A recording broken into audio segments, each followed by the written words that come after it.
All right.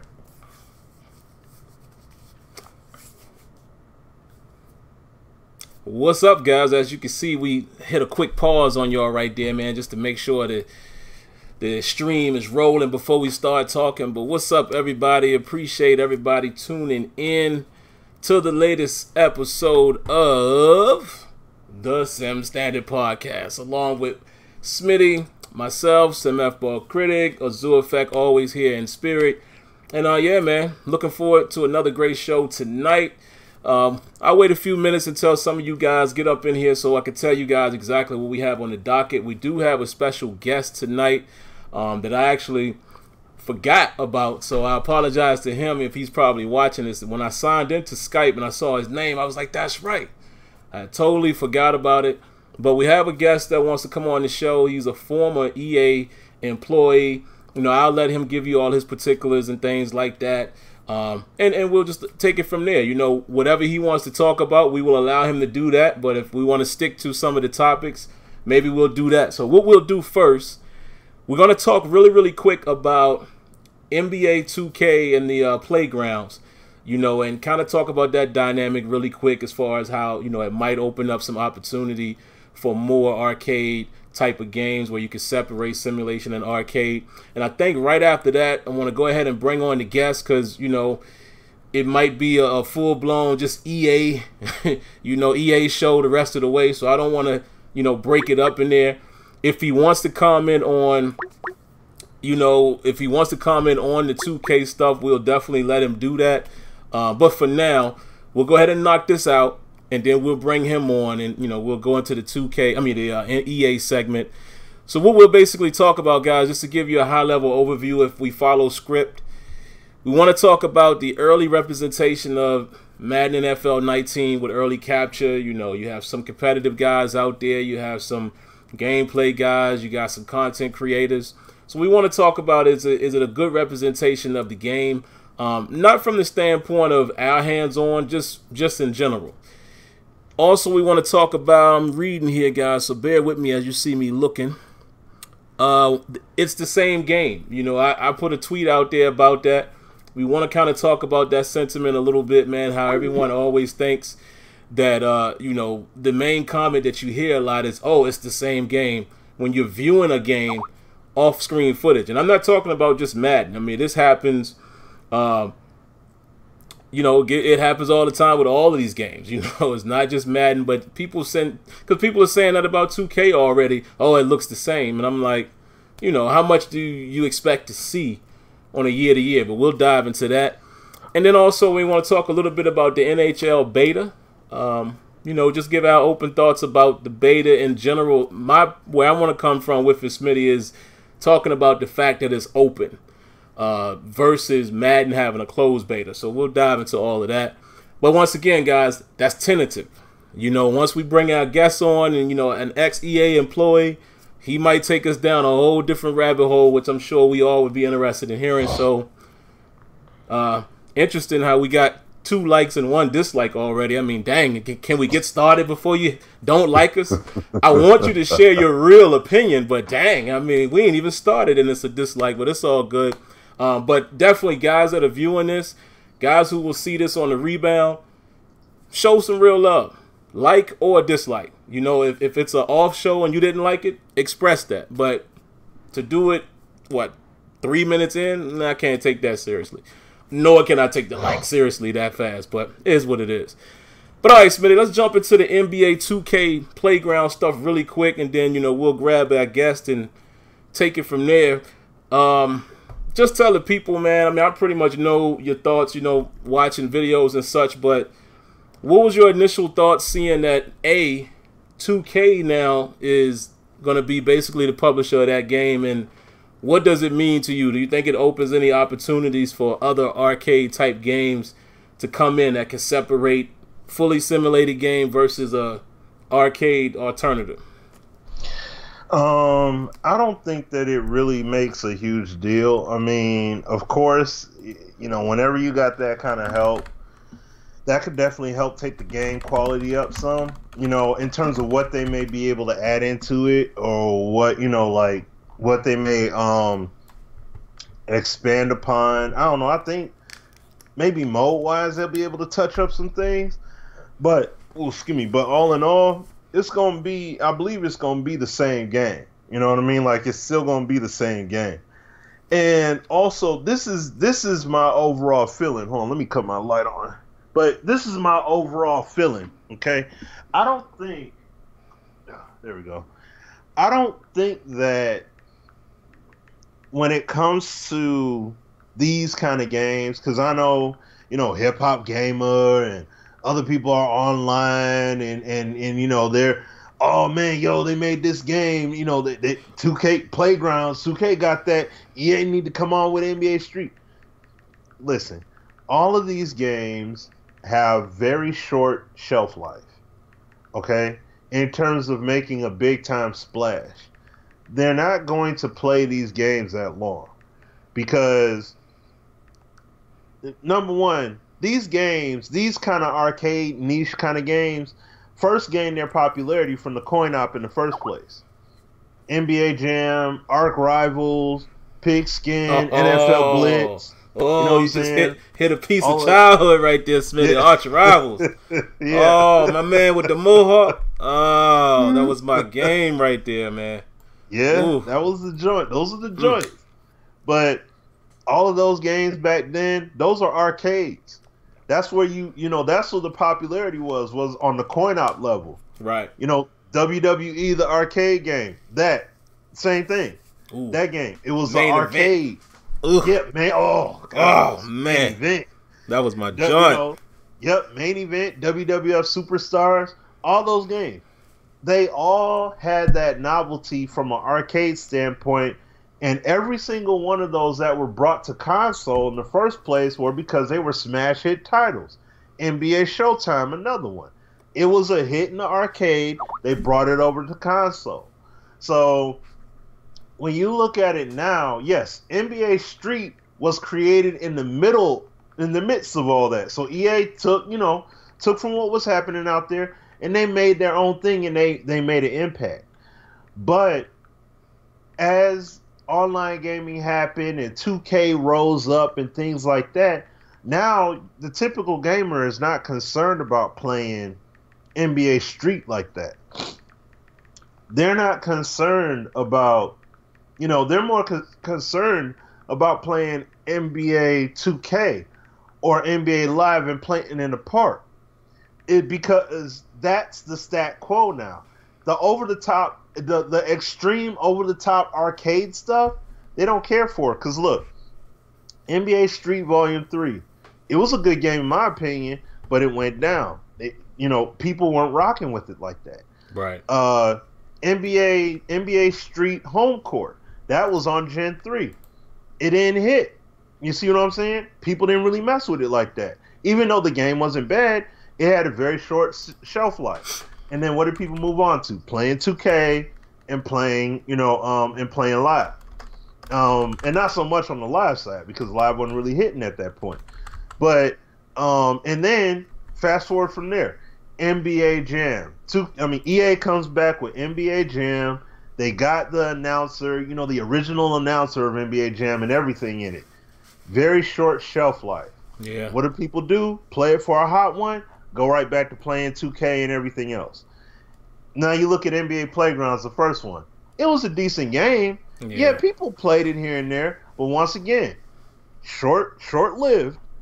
They did all the stuff. Oh, let's put these YouTubers in there. Let's put all that. Okay, yeah, we'll get people playing it for about 5-6 minutes. Then they put it back down again and go ahead and play, 2K and all that.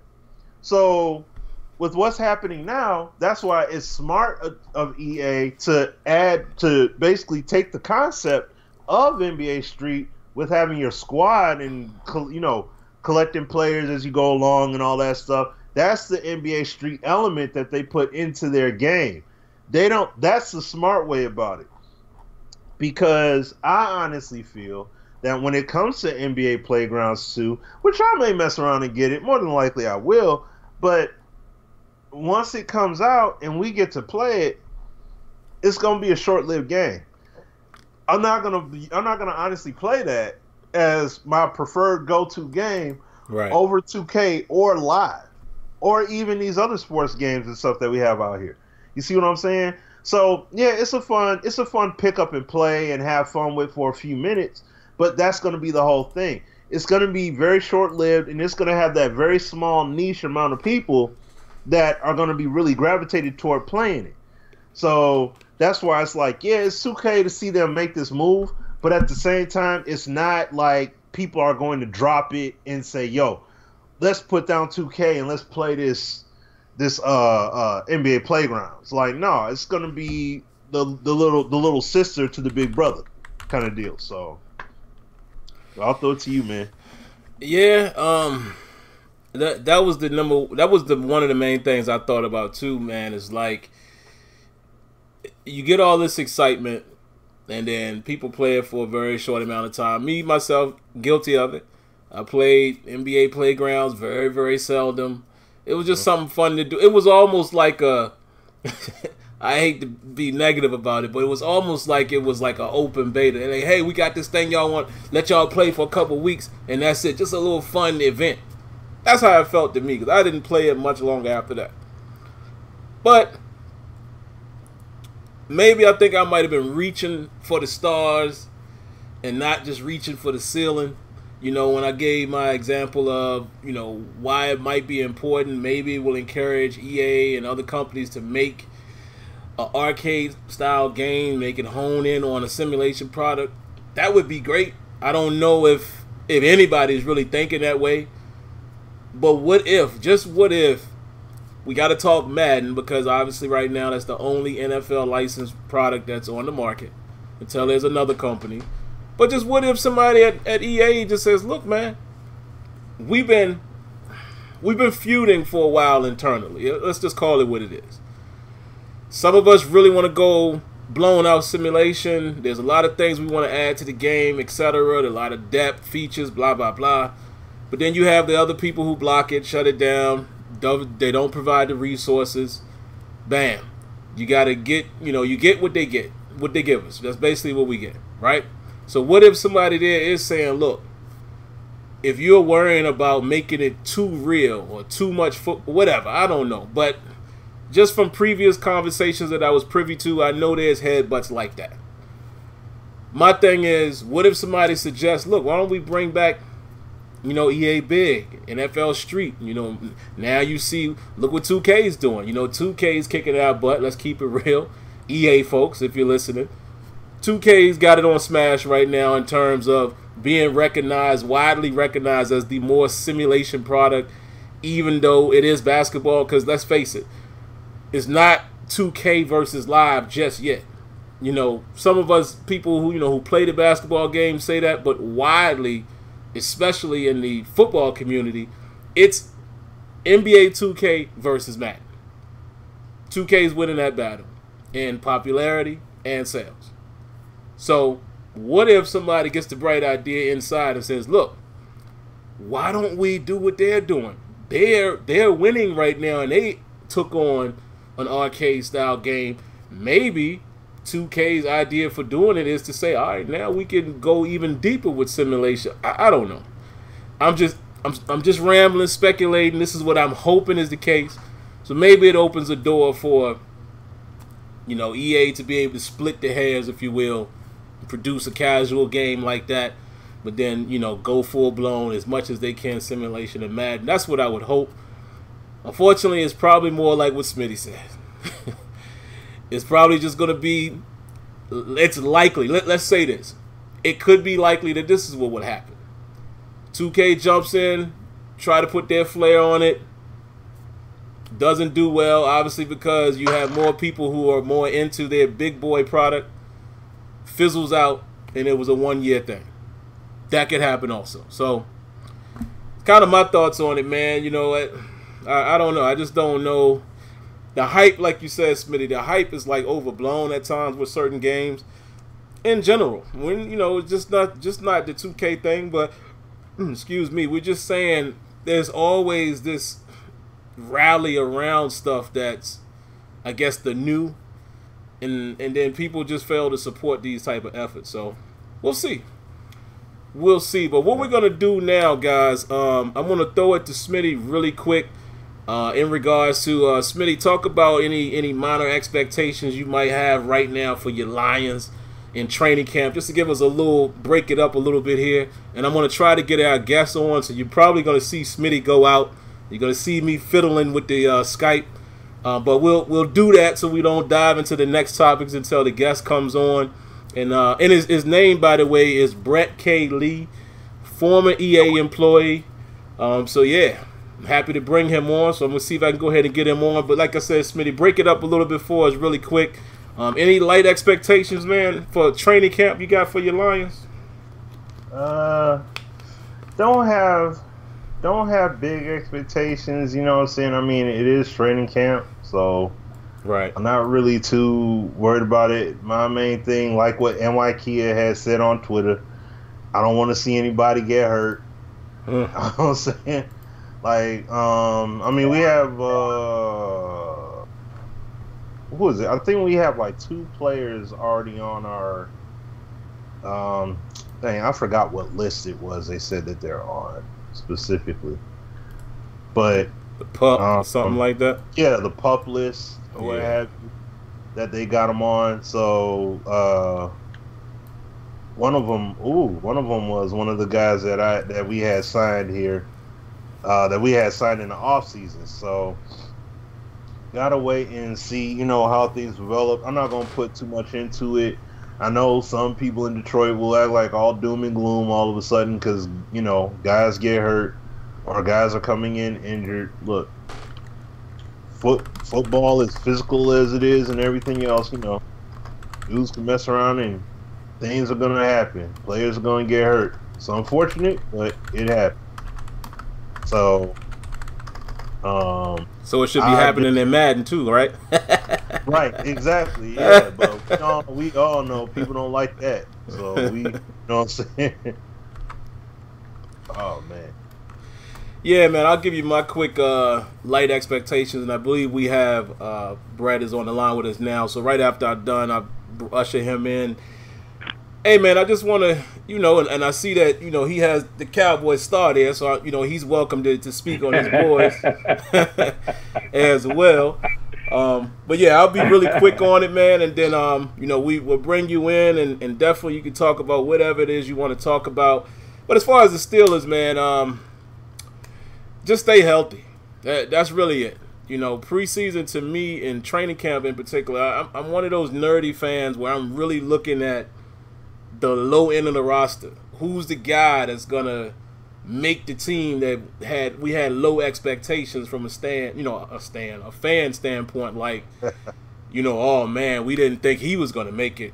Oh wow, you know, that guy. Who's the guy that's going to get more playing time this year because of his performance? You know, in preseason, things like that. You know, as far as our teams, we all know who the main guys are, but what I've found out just from being a lifelong football fan is it's about the depth of your roster. Because, you know, once you hit week 6, 7, 8, guys getting hurt. I mean, just look at the Green Bay Packers. I mean, how decimated they get. I mean, their defense last year already wasn't the best. But once they, you know, people start getting hurt. So that's what I'm interested in. I want to know who's going to be that 3rd, 4th, 5th corner, 3rd, 4th, you know, linebacker, things of that nature. But that's all. Light expectations. Of course, y'all might hear that change Tuesday to Tuesday as I'm doing Terrible Towel, but we'll see. But anyway, man, without further ado, man, I definitely want to introduce our guests. You know, like I always do when you guys come on, I like to let you guys, you know, give your own shine, if you will. I don't want to take anything away from you, but I will at least introduce him as a former EA employee. I would go out on a limb and say an avid Cowboy fan. And, you know, we found out he's a fan of the show, so we appreciate him. His name is Brett Cayley. We're happy to have you. He reached out, so I was like, man, absolutely, you're welcome to come on. So the floor is yours, man. Whatever you want to discuss, we here for you, brother. Yeah. All right. Can you guys hear me? Yeah. Yes, sir. Okay. Hey, how's it going, you guys? It's a pleasure to be on you guys' show. Good. Going good. I don't know. I don't know where to start at. Yeah, I figured I kind of might throw you off when you see that star, considering you're a big Steelers fan. But but yeah, I'm an ex-employee of EA. Did the first couple of Maddens from way back in the PS2 days. Of course, I'm an avid Madden player. I've been playing since its inception, from the Genesis days. And it was a pleasure working for him. I had a great time working for him. And to hear some of you guys' conversation and knowing the ins and outs of how it is out there, that's why I was eager to reach out to you guys, because, you guys got so much input, and I thought I could give you guys as much input as well. But I guess I want to start off with some of the things that I wanted to talk about that you guys have talked about in the past couple of weeks on your podcast. And one of them is it's a bit of an issue because I've been in a couple of franchise leagues and playing online. And one of the big issues is recovering your games when the internet crashes. There's something that I think that they need to really take a look at, because it's crucial when, let's say, you're in the middle of the third quarter and you're only down by 17-10 and something happens and you got to start all over. They need to implement an aspect where you can reset, like, let's start at the third quarter, you have the ball at this particular part of the field, the score is this and that, and then you'll be able to continue the game. Another aspect is the better controls for the commissioners, because I think that one of the biggest aspects is a lot of guys, they're dirty on these franchise modes. There was a case where there was a guy that in one of my leagues, the salary cap strapped for his team. So for his two receivers, he changed them into a punter, which made his punter an overall 67. When he became a free agent, he got him as a free agent as a punter, then turned him back into a receiver and got him for the cheap. Wow. So it's certain things like that there needs to be a tracking system to let certain commissioners know, as well as I think that all transactions should go through commissioners in general. They don't allow them to have enough control on those type of aspects. If they brought that into it, I think that it will help a lot of franchise leagues with better control. We all are big Sim fans, and we just want to play fair. That's all we want. And I just think that something like that they need to really try to implement. Anything else, like as far as other games? Of course, I like to play 2K and a little fighting games, but as you can see with me sporting my heart, it's just play. What about I guess I'll ask you, staying in that vein with like connected franchise. What type of things would you? Because it's a lot of questions I know I'm going to have about EA and how things were when you were there. So we'll take it step by step. But what type of things, man, do you recall? Not only just playing, not being an employee, but playing the game as long as you have. What type of things from like Gen 2 to PS2 days would you like to see in connected franchise right now? Ooh, where do I start? The biggest thing I get out of, in comparison to MLB The Show, 2K franchise mode, is that their franchise mode is like, it comes to life. Right. And to me, it doesn't seem like Madden has enough life into the game. Just last week, I believe it was Smitty was talking about dynamic weather, and I'm so with that. Along comes what else I think they need to connect with the dynamic weather is once I was a tester before, and I thought ahead, because when you're working for that company and you're working on that game, you got a plethora of ideas of what you want to do. So one of the things that I suggested that is during the week of prepping for your game, I thought that they should have like weather reports, so you would know that okay, we're going to Philly or we're going to Green Bay or we're going to Seattle and it's going to rain. So therefore, if we have the dynamic weather, that means I got to pound that rock more than passing it because the high turnover ratio. Mm-hmm. But along what comes with that is you need to be able to have a way where when you're practicing for the week, like right now, the practice mode is just dull. Doing those drills, that's just the drills that you're doing. Right. I want to be able to practice a game plan, to practice a strategy down the field. Like, let me start at the 20, and let me practice a drive. Let me practice the red zone. And you build your character on your players that way. So then you can just come up in there and you got your game plan and you're ready to play. That's how, that I thought especially in the PS2 days, that Madden was driving to that direction. Yeah. But and one of the things that Smitty said is that when you change teams, when people are leaving, I think when I talked to you, Sim, I told you that I worked with Rob Jones, who was the producer of NBA 2K. Ooh, and huge. And it was huge. When we lost him, when I was there and we lost him, I was like, this is going to take a hit because he had all these ideas. And now, fast forwarded now, 15 plus years later, he's still with 2K. He's still making pivotal moves for that game, and that game is still on top.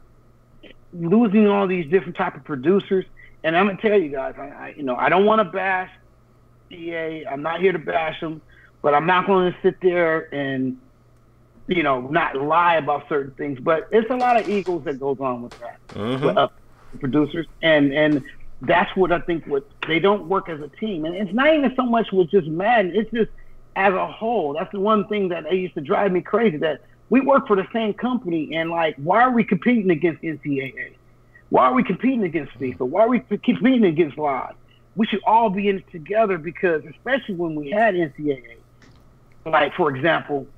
Why don't we have general substitutions where I'm blowing somebody out? I want to substitute my second string on my offense and defense instead of doing individual. Oh, things like that. Yes. Why don't we have that back in there? Why don't we have it where a player, remember in college, when they're on the road and you looking at their play art, if the crowd is affecting them, remember the artwork was squiggly and you have to march down the field to calm that crowd down.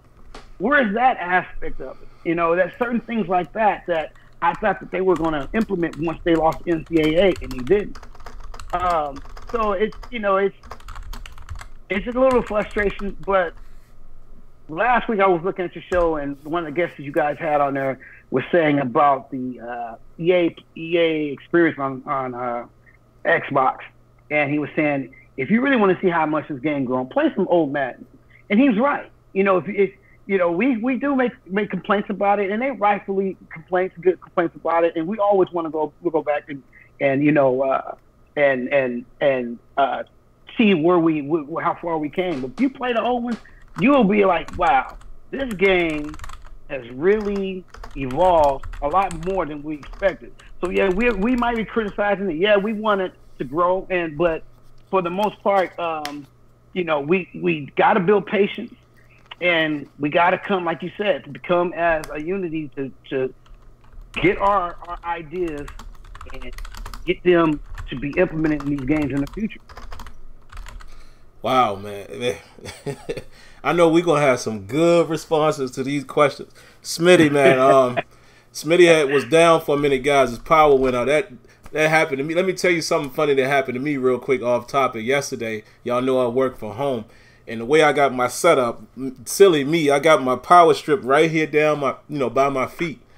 And somehow I kicked the power strip, shut everything down in the middle of work, and it was just crazy. So I definitely understand where you're coming from there, Smitty, with the power failing on you. Ain't nothing you really can do. But he's back. Smitty, man, what kind of questions or what question you want to lead off with? He's already dropping some jewels, man. It's no better information than somebody who's been there and done that. So what you got for him, Smitty? Oh man. I mean, I don't have anything I thought of off top, and I missed the majority of what you had said because Good stuff, I had to bro. get my Sorry stuff to about come that. back up, so I couldn't. So I don't really have. So I'm gonna have to leave that one off because like maybe like I'm gonna listen, but I'll think of some stuff like as you speak, but I don't really have anything offhand to ask, at least not yet. I'll think of something. All Well, good. All Yeah. good. I know one thing you can comment on, Smitty, because you consistently, and he even mentioned it. You consistently talk about the same teams being together from for the whole long haul. What's your thoughts on him saying that he was there, man, when Rob Jones was there? They worked side by side. I mean, see, that would be huge. See, once again, I caught you on the tail end of you talking about him, so I can't like. I mean, seeing what he's done over at 2K and the consistency that he's had over there. See what I think about when I think about that is like even David Ortiz. When David Ortiz was over there, he did a good job on I don't know if he was like more in a leading kind of position with Madden '07 and '08, but Madden '08 in my opinion was like one of the best ones, if not the best Yes, you're on right. that You're right. Gen 3. It was like it was all on track. And then he goes, Ian Cummings comes in, and then the whole train just smacks it right off the track. Train's gone.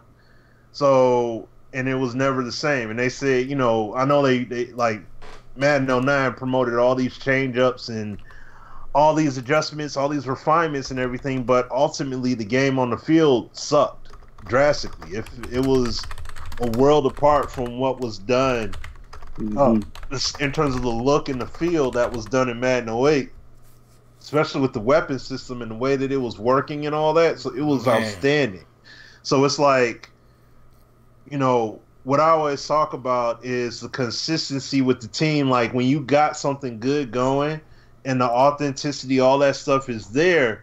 That's the one thing that I give props to as far as 2K, because it's like 2K, you got cats over there that, they're going to be there dang near 20 years in the same kind of higher positions and stuff. Rob Jones probably been there a decade. It's like, Yep. like these guys are in these positions. So it's like when you see those games continuously just keep leveling up, even if it's a small move, still, those smaller moves still go a mighty long way for 2K. Whereas with Madden, it's like, you get somebody in a leading position, and then they're gone. You know what I mean? We get somebody in there that we like. We had Rex in there for a minute, for a while, and then he's gone. Clint's there. That's awesome. But Rex was in that senior, producer. He was in that senior, like that high spot. And we like, and that's the kind of guy that we want in there. That's kind of that's not kind of, but that's in the mold of a Rob Jones, because Rob Jones is a guy that can talk about basketball heavily and in depth and everything. Like he knows what he's talking about and he knows what he's doing. So it's like we want to make sure. That's why when we talk about Clint being there, it's like we want to have guys like Clint in those higher up positions, because it wasn't like that before. And that was one of the big things that we had a huge problem with back in the day when we was first talking about Madden, because we was like, where's the football guys at? You know what I'm saying? Like, you got Ian Cummings who loves soccer, but he's doing this football game, and he's saying the game's, realistic and authentic, and it wasn't even remotely close to what 2K was at the time.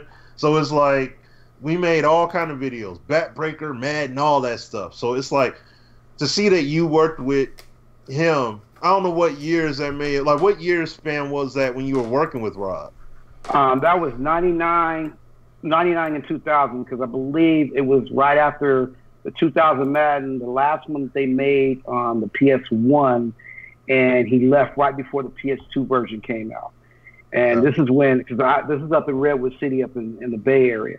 And And his brother, I don't know if you know his brother Steve Jones, he was on the team as well. And, you know, it was a lot of egos that you know, the thing about I love about Steve, Rob fought for everything that we wanted. And it got to the point where he knew that he was talking to a deaf ear. And 2K came available, and he jumped right at it.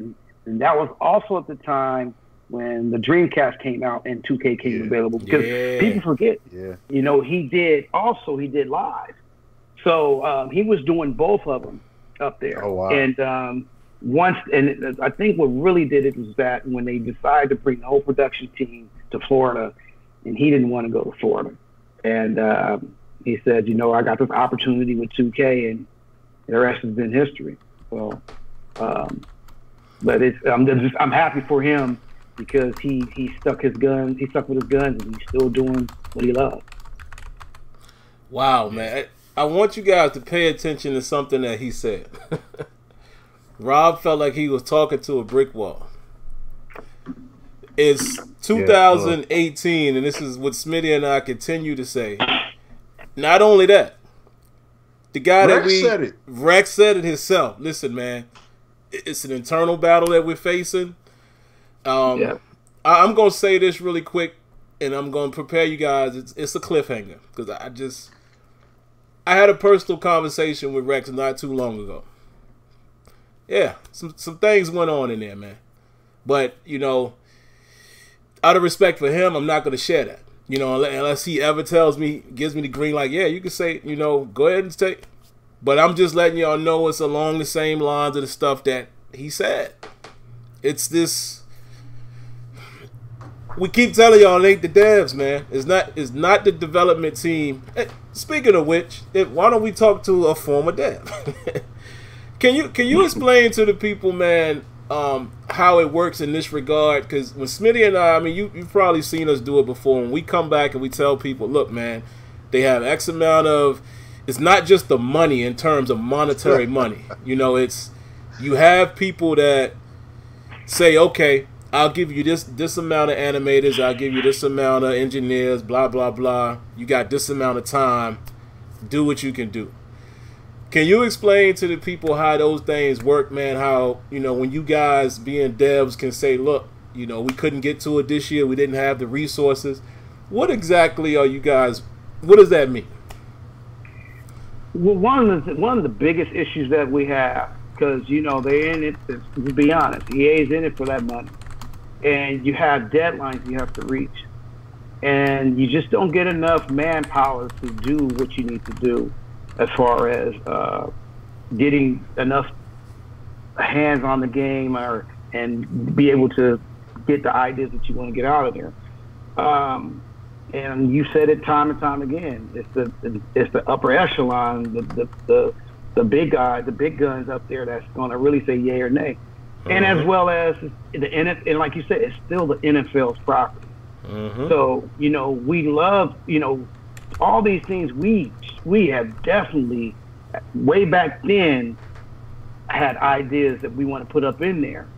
But, you know, like when I was testing, you got to remember this. Once you finished the game, that was it. It wasn't no patches to be made. It wasn't nothing. The game was fine. Right. You know? So, and what kind of frustrates me as being an ex-tester or ex-dev is, you know, it seemed to me back then we had more involvement and we cared more. And now it seems that since you can put a patch out, they can just go ahead and throw it out there and they say, hey, we'll fix it with a patch later. Yeah. And what people don't understand is when you fix something, you also break something. And that's because of just the way coding is.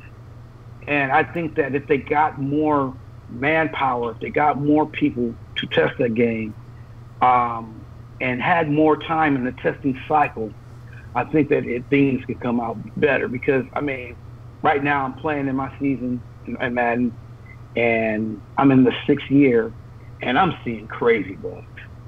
Crazy bugs that, you know, they had to see that. But then again, they probably saw it, but they just felt like, oh, we'll deal with it later. Or sometimes they just don't get to it because they just don't have enough time. And so it's not that they don't see it half the time. They do, but they just deal with it. They just deal with it. And it's unfortunate that it's like that. But, you know, again, when I was there, we didn't have Twitter and Facebook to voice our opinion. We got that now, so we got a voice, but we can't do it by being isolated. We got to do it with one. And I think if we just, you know, doing this type of show right here, it can be heard. It can definitely be heard. But we got to do it respectfully, though. You know, we can't. You know, you got some knuckleheads up out here, boy, that just they just, you know, they immaturity come out way too much, and we don't do it respectfully enough. Man, speak on that part just for a hot second, and then we'll go to something else. I'll use the Rex example. You in there working as a dev, and this guy tells you that he hopes that your kids become, you know, terminally ill.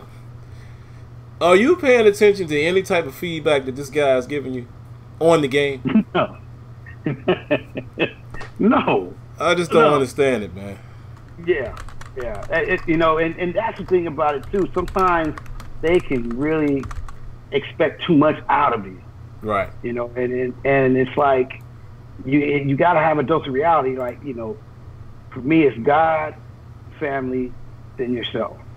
And if you don't put those in order, and you let this take over, you're gonna become out of order.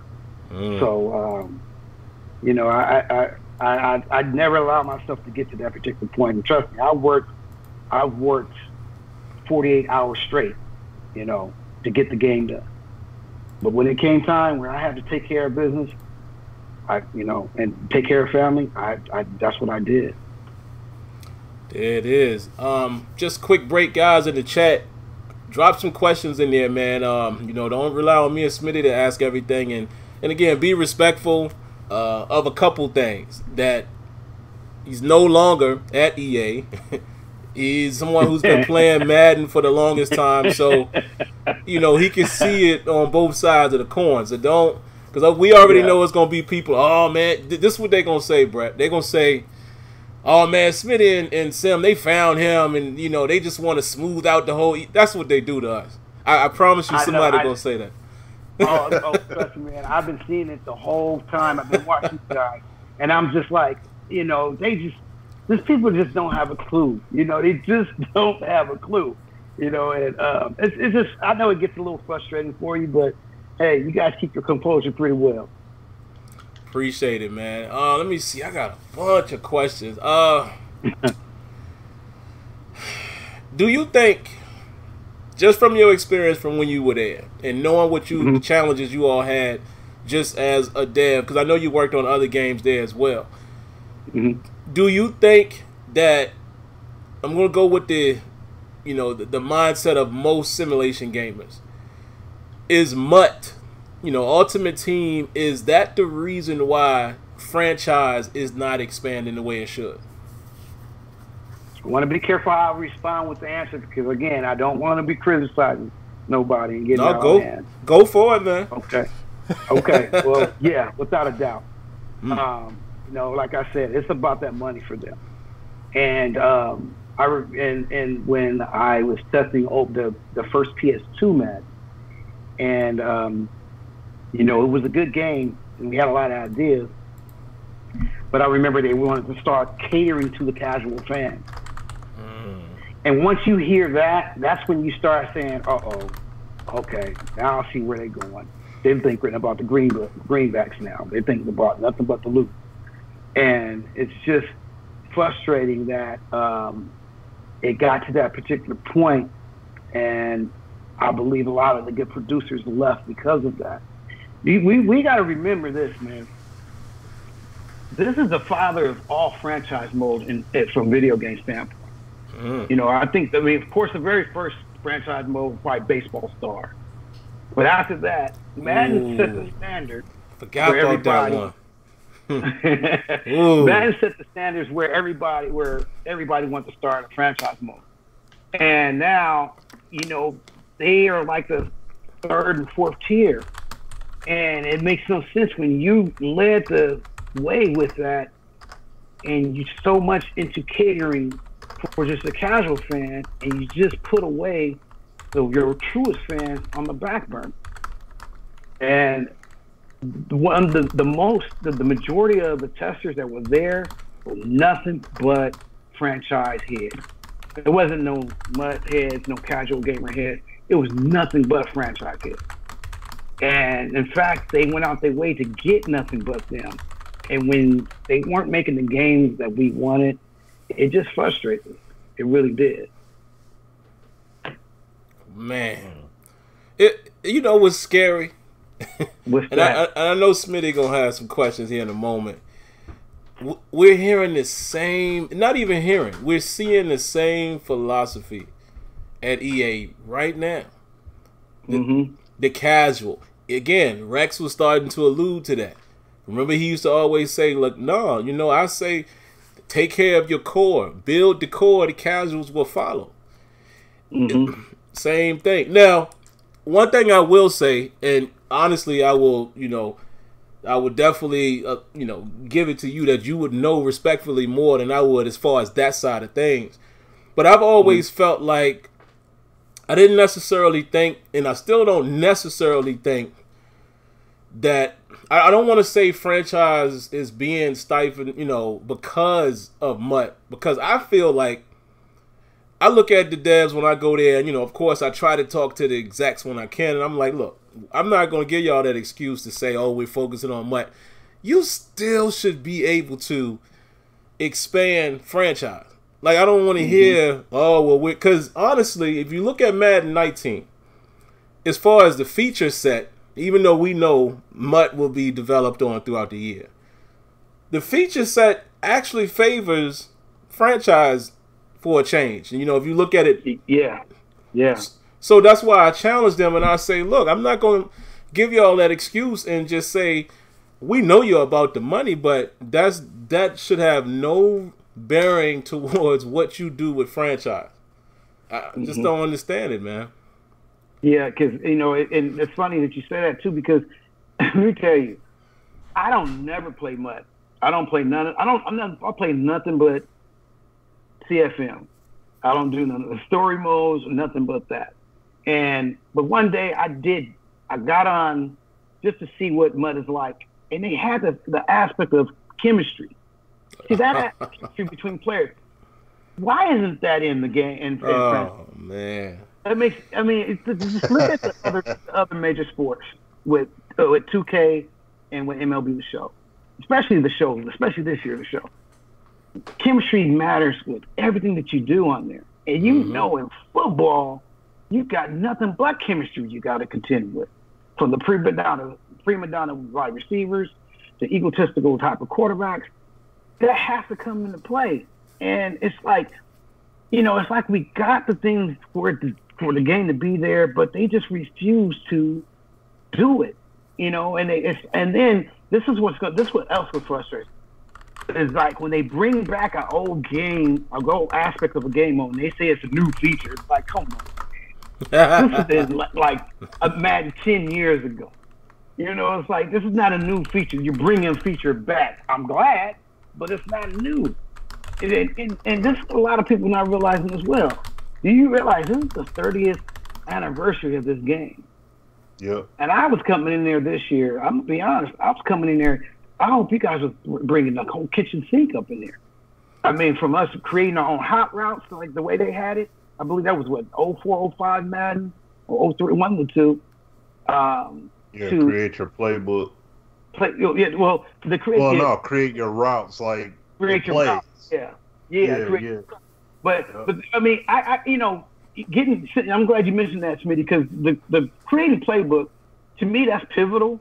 That we have it in there, but it's so broken. It's like, come on, man. I mean, you guys got to fix that.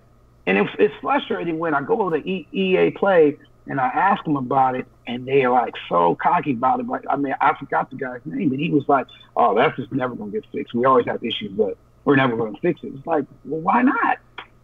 And one of the, I think his name is Eric Wayweather, that's on here as well. Oh, Eric, yeah. He mentioned about Nuban plays.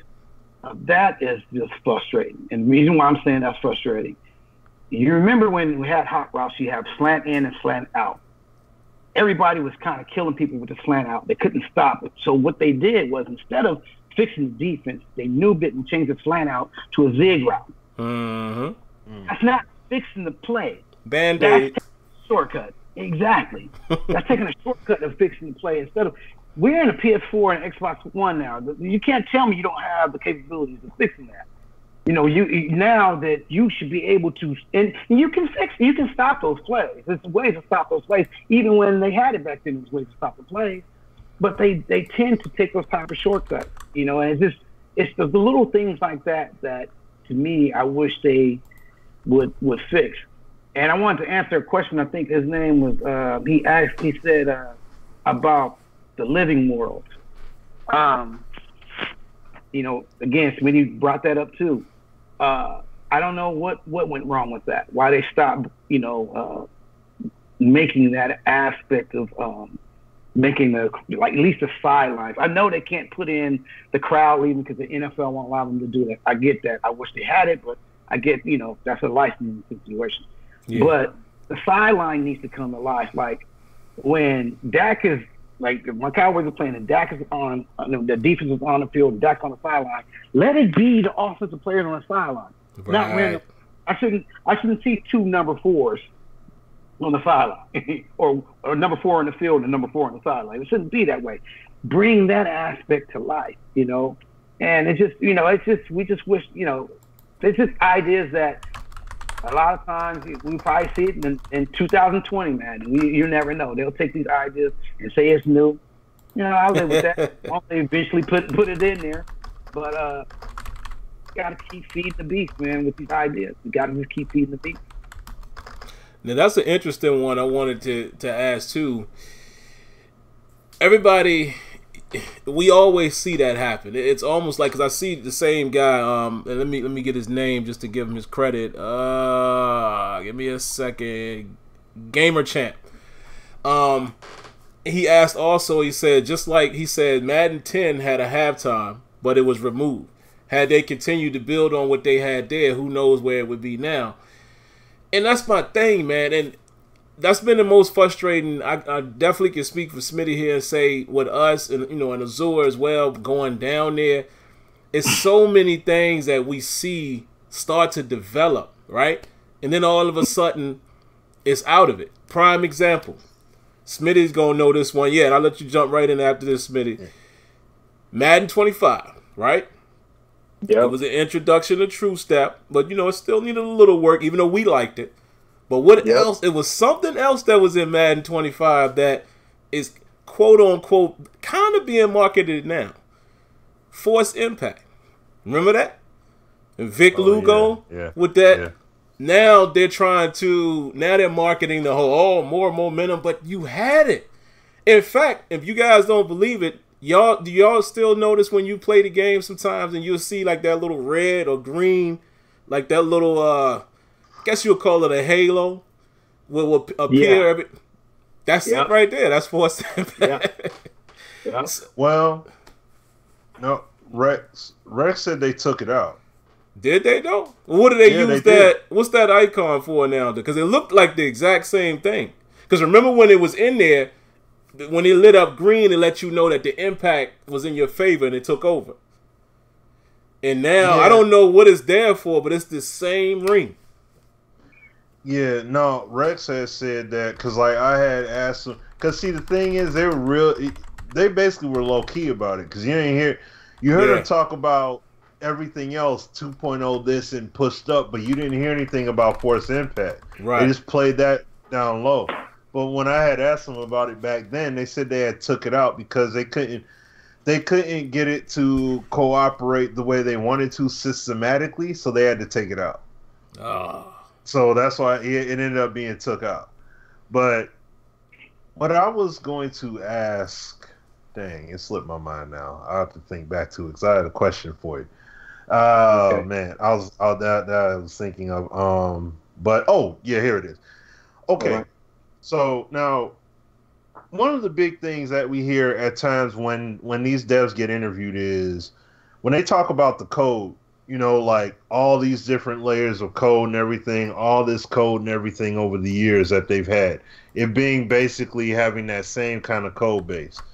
Does that have impact on getting things fixed as well as an impact negatively on innovation? Like, the game basically has to keep making more lateral moves and slight steps up and can't really take those big leaps because they're working on such an aged code base. Like, does that have a big impact as far in terms Yeah, of it forward does. progression? Yeah, it does because let me go back when the last Madden that came out on PlayStation 1 and NFL 2K came out, and I had to admit, I said, we're in trouble. We just lost Rob Jones, and this 2K looks off the hook. Like, oh my God, like It did. I don't see how we're gonna be able to recover. Graphically, And come to find that, yes, it was. Oh man. And what happened was we didn't know until like right before I got the first build. They told us that they were using the Unreal Engine to develop it. And when they put the Unreal Engine in there, and that game, the PS2 version came out, I was like, never mind. This game right here, okay, we're on the right path. So, but yeah, that does when you do have an old engine and you want certain things, it basically has reached its limit. And so it reaches limit from a memory standpoint, and it reaches limit as just the power standpoint of it. So if they do put something in it, if they're at the max of putting something in there, but they want to put something new in there, something's going to be lost. Whether it's a new aspect of the game, something would be lost, and that was an unfortunate thing. But that was back then. Now, they haven't reached the limit of these new systems yet, and especially since they put it on PC. There's no way, And right. One more thing I wanted to say too that people forget. We're talking about the halftime show. You got to remember, the very first Madden on Sega Genesis had highlights. Wow. And they've never gone back to that. I don't remember that.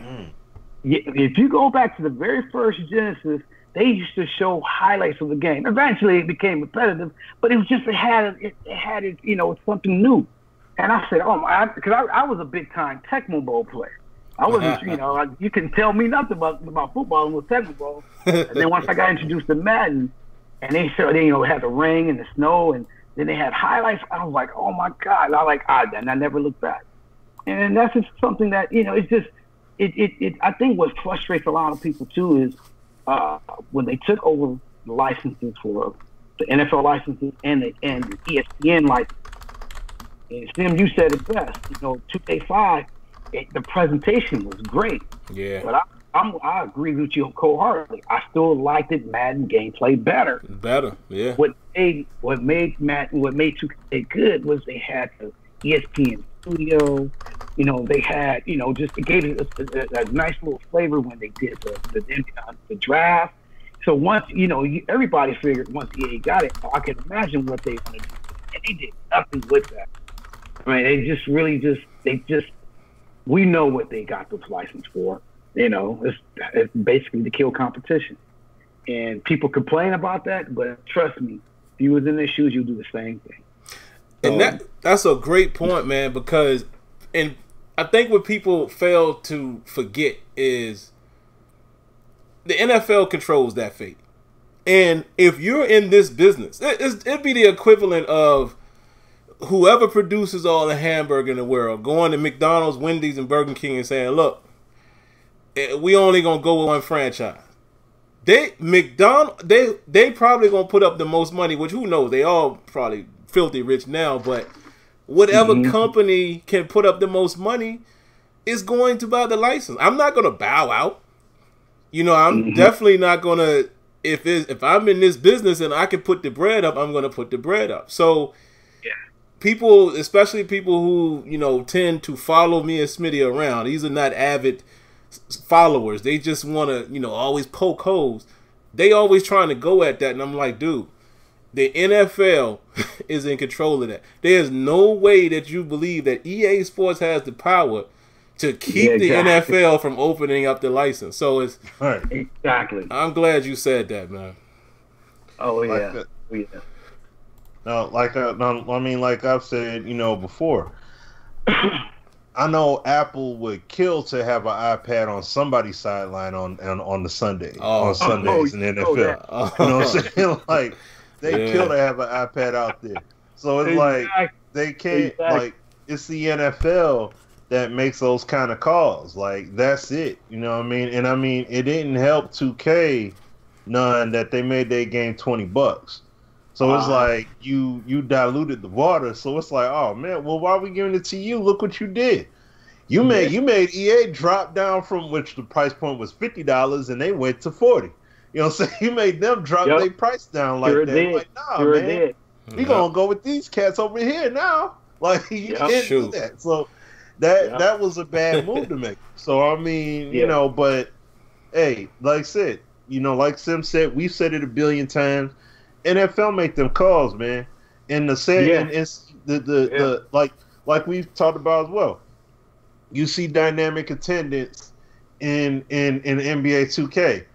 Yep. Madden can't do it because the NFL said so. Yeah, you had owners complain about that, and it was like, "No, man, I don't want to see no empty stands for my arena in the game. I want, so they got to do that. You know what I mean? I think they took out concussions. They did. And they took that out of the game recently. They sure did. They remember in Madden 25, we would, people would make videos clowning how they would truck because they can't lead with the head and all that. That's NFL decisions. You see what I'm saying? That's not EA saying we want to make it this way. That's the NFL making that decision. The helmet's popping off. It happens every single Sunday. Guess what? The NFL said, no, y'all can't have that in the game no more. Y'all had it before. It can't happen now. That's not EA saying they want that.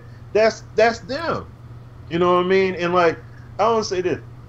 I was having a chat with somebody yesterday. Plays APF, highlights it, stuff like that, and that's cool. I saw that tweet. But what I told my man was 2007 is nowhere near the way it is now. If 2K made a game right now, and a football game right now, it would be, because he talked about the juking and stuff like that and how challenging it was in APF versus how it is in Madden, which I fully agree. It's way better in there because it's more one-to-one. It's not, you juke somebody in Madden or do a spin move, they get pulled all the play, and it's a sequence kind of deal. I don't like that. Right. But in 2K, it's not really like that at all. Well, to an extent it is, but not nearly as much as it is in Madden. But the point I'm making is that if 2K made a game right now, it would be just like Madden. Because they got to make it pick up and play friendly. Why do you think all these people complain? And Rob Jones, who's on the 2K basketball team, why do you think people complain and say, man, there's no skill gap? They talking about for 2K19 actually introducing skill gap because it's via stick skills. So that means you got all these people that buy the game, all those advanced and complex controls in 2K, and yet people will complain, and all of a sudden it gets nerfed. And then now everybody could play it. What do you think would happen if they made a football game? It'd be the exact same thing. So the complaints that are registered would be, you'd have competition, no doubt. That'd be the plus, the huge plus. And Madden would be better. Don't forget that. Yeah, no, it would. It would, because that would definitely push competition. So, but at the same time, you're still going to have a level of diluted product across the board.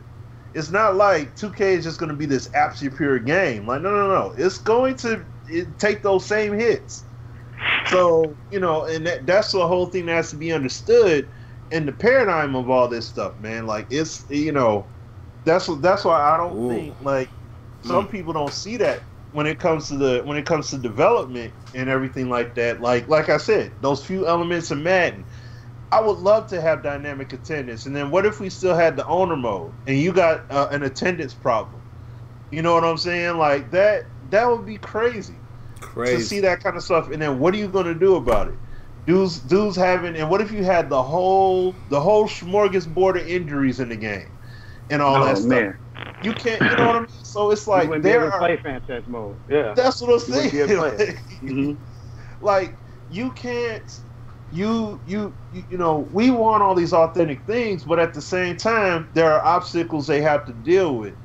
Just like you listen to interviews from SGO, you hear about time constraints, resources. What can they actually work on within the resources that they're given? Just like the points that you're making. You bring up, they come to you, I'm pretty sure they come to you and be like, all right, these are the resources. This is what we got to work with. What can we do? And then you fight the best you can to get the stuff that you feel, you know, this needs to be in there. It still may not make it in there, but you fight as hard as you can for it. You know what I'm saying?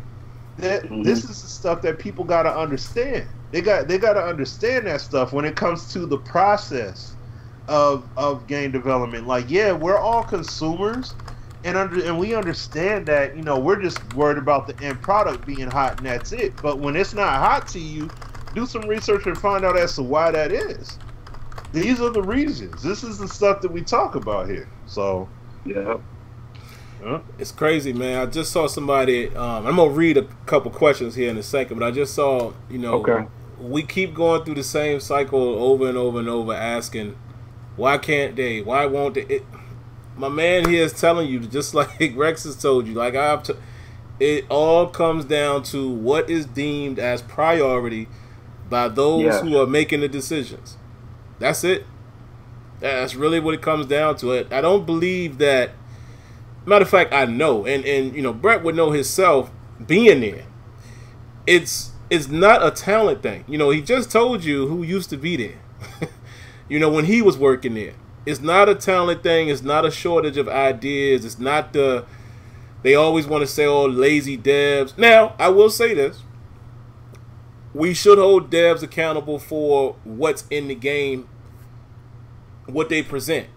We still understand they don't have all day to fix bugs, but still, whatever product you give us, it's our right to say, come on, man, y'all got to clean that up. But as far as, you know, taking things to the next level, they can only do what they are allowed to do. A couple questions here, man. One coming from Marauder, longtime follower here, man. He says, this is a great question, by the way. He says, it feels as if the routes are on a grid. Is this true? It feels at times that my wide receiver is forced into a certain zone or grid, even when I want to pass into another area. Is that the case? Are the routes kind of tied in, like they're predetermined as far as, you know, it's automatically going to go here and nowhere else, or is there any deviation? I mean, obviously, you know, you're not currently there, but I'm sure by you playing the game, you can still see stuff that's there. I have seen improvement since I've been gone from there, as far as what the attributes that an individual has as far as route running. I really can't determine that question until specifically this year with the new short route rate, from short routes to medium routes to long routes. That's where we're going to be able to see how much of a difference if those work. But and that's another, you know, God, I don't want to be bashing on them, but it's one thing that's been killing me too is every route in that game needs to work. Awesome. And that's been one of the biggest problems in that game, right? Yeah. Case in point, sluggos. I can't remember the last time I used a sluggo, you know, or the tight end screen. You know, there's certain things that they need to fix that since you put it in the game, make it work. Don't make it like once out of 100 it might catch them because they did something completely different on the defensive side of the ball. But they just need for those aspects need to work on there.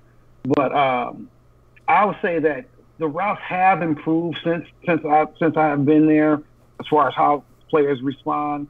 And really and truthfully, it's the awareness and route running that makes a difference on specific routes. I believe it's called Smart Madden or Smart Gamer. I forgot his name, but he was saying like certain routes run better with slower receivers, and it's because of the angle of the route. So it just kind of depends on what type of play you're doing, what type of route that's being ran. That's interesting. Quick teaser, guys. In the beta, I mean, game's almost out now, so whatever. I'm sure we can give semi thoughts. I didn't even get a chance to play it at all, man. I didn't get a chance to play it at all. Looks like Rex in the building. Oh, word? Yeah, Rex in the chat. Rex in the building. You know what? It looks like it. We're going to throw a round of applause. It's in the chat. Rex in the building. It's cracking. But yeah, man, teaser, spoiler alert, whatever y'all want to call it. Sluggos were working in the beta. Wow. Here's the question though. And Smitty, I know Smitty will agree with this, as well as some other people. Like I know NY Kia's probably watching. He was in the beta. Why was it working is the question. That's going to be the question. Smitty knows what I'm talking about. So, y'all know when the game come out, I'm going to do what I do, man. I got to dive in there and make them videos. Man, what is this? Or, oh, this is great. So, that's the thing. It was working. I seen it work, and I was like, whoa, okay, wait a minute. But it all is got to come down to when I have real hours with the game and I could dissect. All right, why did this work? Will it work for this guy? Will it not work on that guy? Can Ramsey lock that down? Can this guy not? You know, so we'll see how that goes. What you guys But see, what I want to say real quick though, is that when it comes to the RPM tech, because I know the RPM tech is playing a big role here, and from what Clint had said, you know, when they talked about it, was that they haven't had a chance to fully discover all that the RPM tech is able to deliver at this point.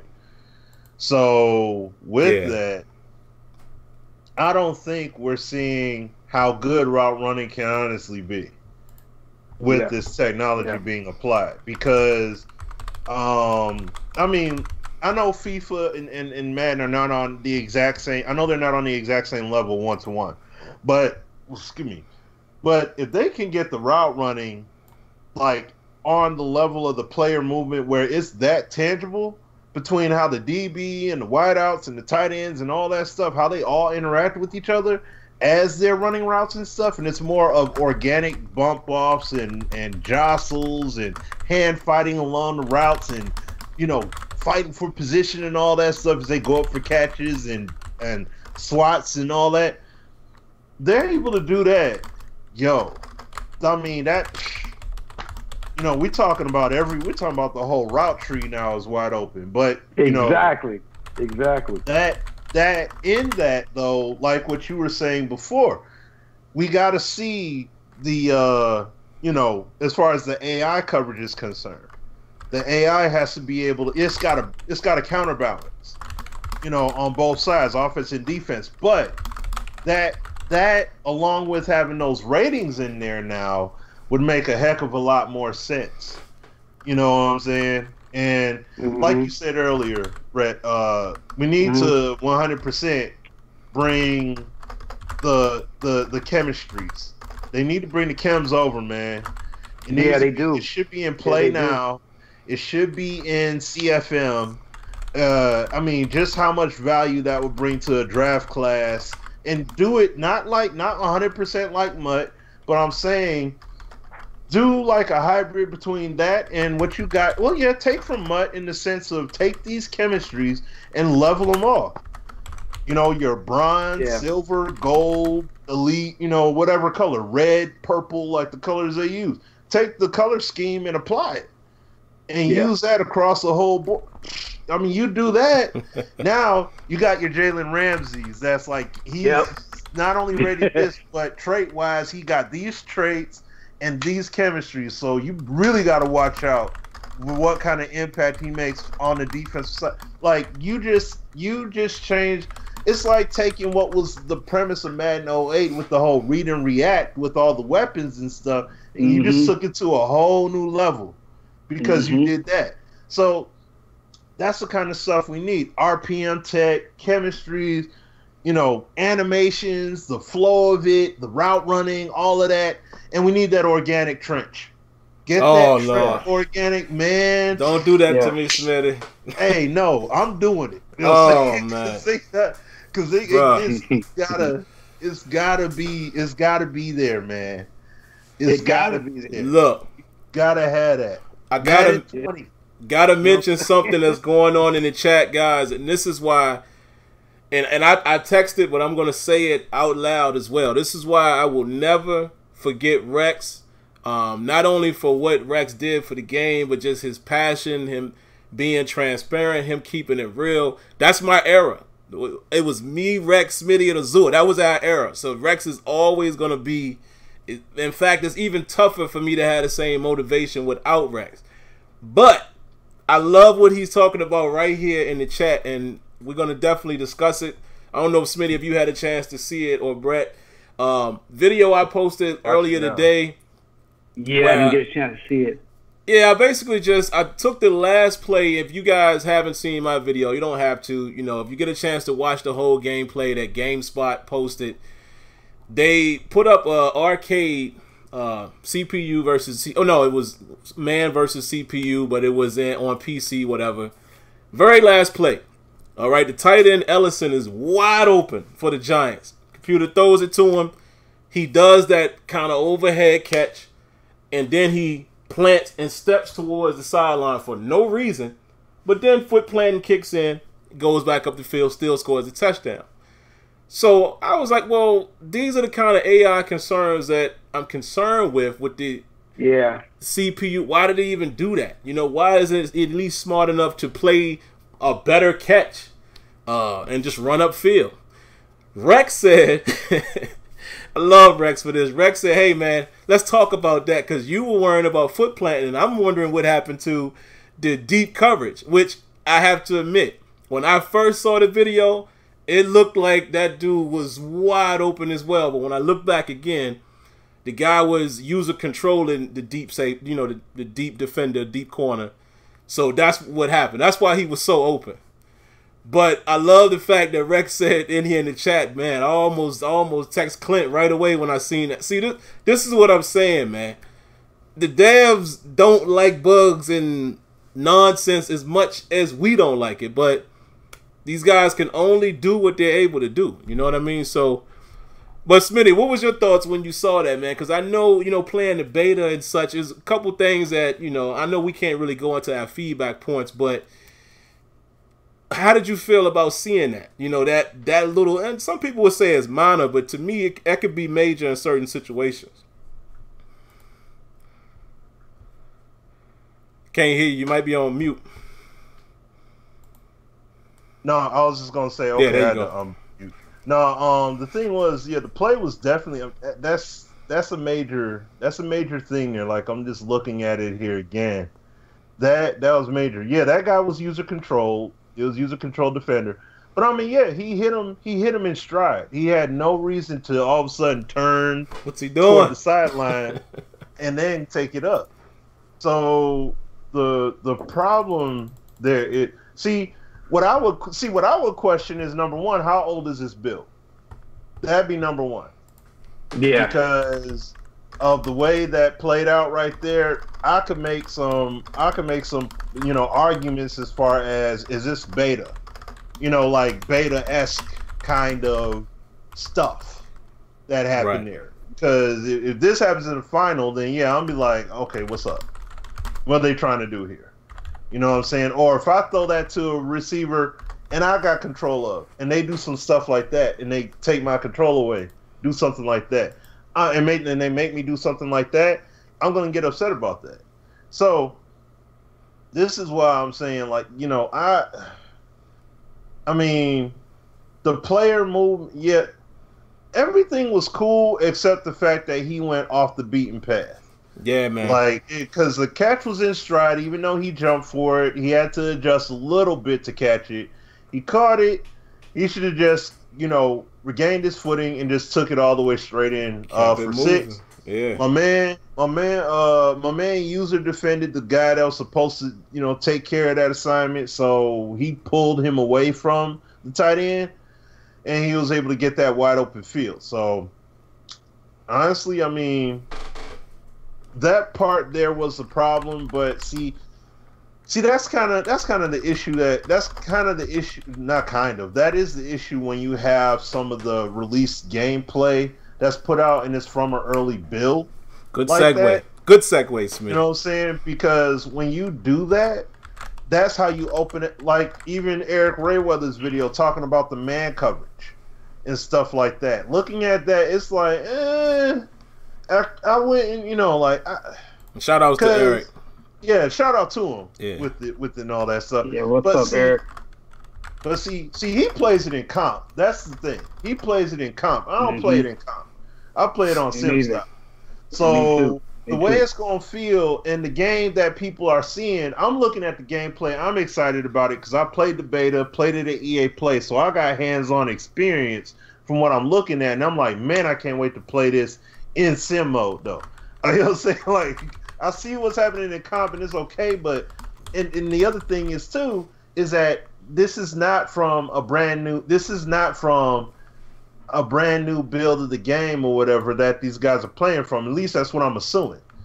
You know what I'm saying? So I don't think that, you know, I would think that, like, I don't think that the gameplay that they even played, like, it doesn't have, you know, typically when the game comes out, they got the day one update for the game and everything. So you know, and on top, and I mean, I'm not saying like we know what's going to be in that update or anything. I'm just saying this is stuff that's typically done like when it comes to the game getting released. So, you know, I'm looking to see how this game is going to be at that point. Like when people start playing this on the EA or the Origin Premier Access, how, you know, is it going to be true to videos like Eric, his videos like the GameStop joint.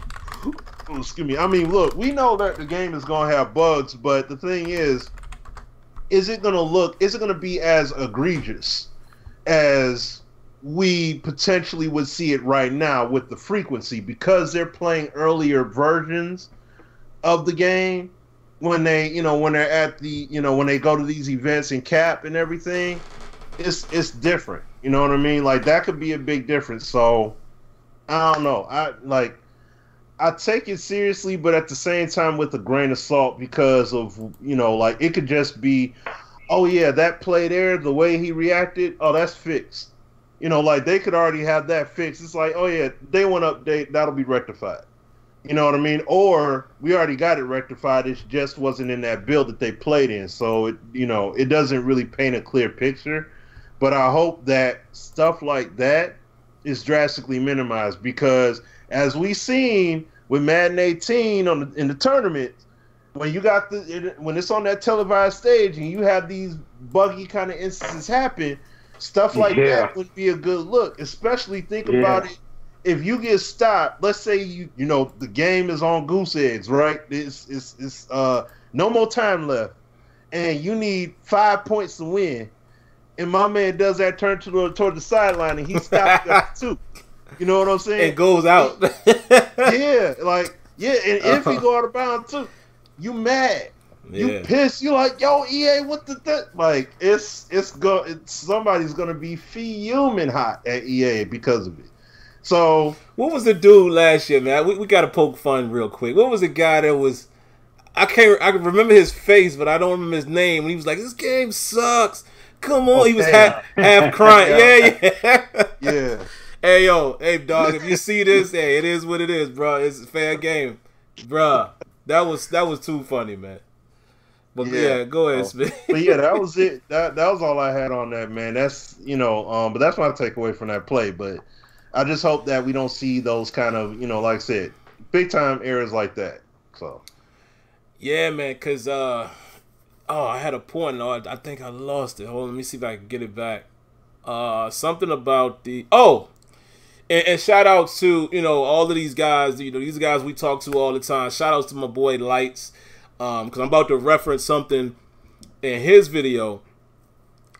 It's interesting, and it's funny, Rex is listening to this, so I wonder, Rex probably could paint a better picture, but from being there so much, right, and a lot of times I've been a part of the capture that comes out around this time. Didn't make it this year for the capture event, but it's interesting seeing some of the stuff that's put out there, because I never thought in a million years an early capture event, a tips video would come out. And in the video, again, this is not anything against Lights, and he knows this. I'm just saying it, because some of you guys like to twist words. But in his video, he even said it doesn't matter what defender it is. He was showing you man beaters, and dudes was getting butt naked open out there. And I was like, bruh. And, man, I made some texts. Was like, hey, bruh, listen, I understand, but that, hey, I hit up a couple of people. Was like, that's a little concerning. The fact that this is a guy who, this is my go-to. Him, Zan, even guys like NY Kia, Relly. These are some of my go-to guys for labbing. So to hear my man Lights even say, it really don't even matter which defender it is. This route is going to pop open. I was like, oh, see, that kind of stuff. I'm just surprised that they would, for lack of a better term, approve that type of video pre-launch. That was very interesting, man. But yeah, another thing that's important, man, is Smitty can, agree to this, and most of you guys that are watching, it does come down to how you play a game sometimes. Yeah. A lot of this stuff we don't notice because we don't play like that, because there's videos where people are showing you how busted NBA 2K is, and how busted FIFA is, and how busted NHL is, and I'm like, oh, I wouldn't have known that. Gibbs and Falls from back in the day, they showed me in Tiburon how they could abuse both 2K5 and All Pro Football. I mean, it was ridiculous. I had to bow down. I was like, wow, guys, because they hit me with the sim. You know what? Y'all always talk about 2K football. Let me show you something. Come in here real quick. This Smitty was when they had that little office on the second floor. Yeah, right, the office on the side. Yeah. Broke me down, bro. Broke me down. I could not believe how bad they was like, trust us. All of these games got some of those dudes would literally tell you, man, that game was trash. Y'all thought it was great and it was trash. Multiple holes in the game. So I stay in my lane in this respect. When we talk about what's so good about FIFA, we're just talking about the elements.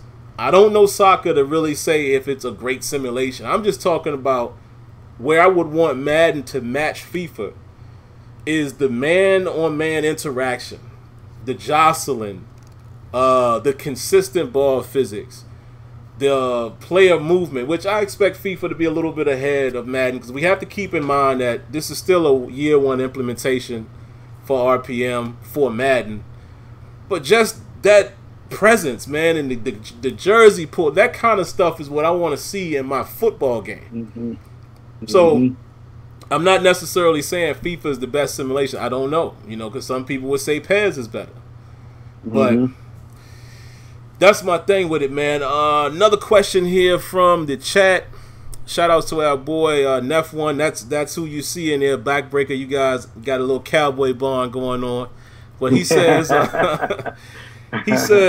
why does the CPU cheat to win rather than strategy? He says the AI overrides, and I'm going to take his question a step further. Maybe you could answer this, because I will say some of the people in the building are a little hesitant to answer it. And I understand politics. But I think what he's referring to is all Madden. Why is all Madden basically all cheat? And you got to manipulate sliders to even get more of a realistic feel from it. But I like the challenge of all Madden. But why is it that they're unable to program it to just where maybe the game becomes a little more strategical, and you have to, really use your personnel and matchups and things like that to win? Okay, one of the things that they do to have the difference between each game level is this. So you have rookie, pro, all Madden.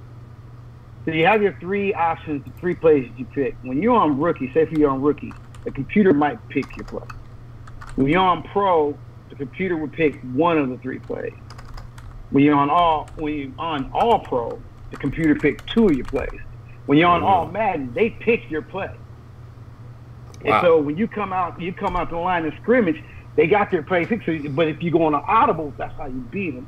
So basically, they just makes it harder, and you're just beating the play that can stop the play that you're running. And I basically, and that goes back to my point of bringing the game to life. It's like it has a very minimum AI development in there, where it doesn't make the adjustments to what how you really playing your game, and therefore it's like you're boosting the players to be able to defeat that play.